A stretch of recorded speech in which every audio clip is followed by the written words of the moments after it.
નમસ્કાર મિત્રો, હું દુષ્યંત રાઠોડ। આજે હું વાત કરવા આવ્યો છું જગતના તાતની, એવા માણસની કે જેણે સૂરજની તપનમાં પણ એક આશા વાવી છે અને વરસાદની રાહ જોઈને ભવિષ્ય સિંચે।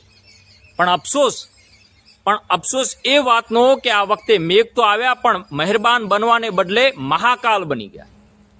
હા મિત્રો, ગુજરાતની ધરતી પર આજકાલ લીલો લહેરની જગ્યાએ કાળો કહેરો જ્યાં જુઓ ત્યાં જોવા મળે।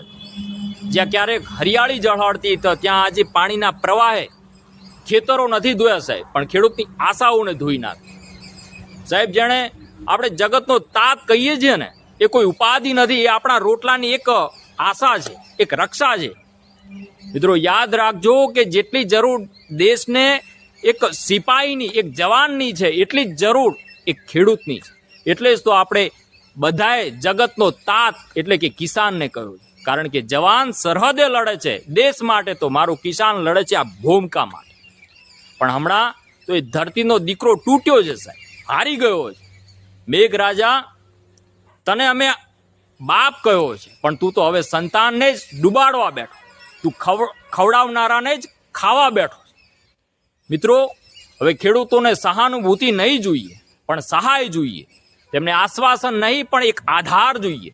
સરકાર, સમાજ, સહકાર આ બધાએ સાથે મળીને હાથ લંબાવવાનો એક આજે ખરો સમય આવ્યો। કારણ કે જો જગતનો તાત તૂટે છે ને સાહેબ, તો આખું જગત ભૂખે મરે। હું પૂછું છું કે શું ખેતરની માટીમાં ઉગતી ફસલ ફક્ત અનાજ છે?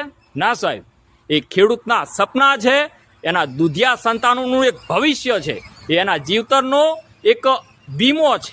આજે સપના તૂટી રહ્યા છે અને આપણે ફક્ત રિપોર્ટ જોઈને અફસોસ કહીને આગળ વધીએ છીએ।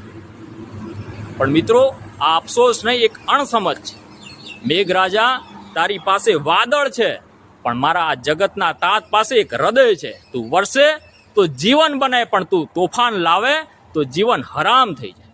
હવે થોડીક તો દયા કર, થોડીક તો મહેર કર સાહેબ, કારણ કે આ ધરતી એ તારી નથી, આ ધરતી એ જગતના તાતની છે।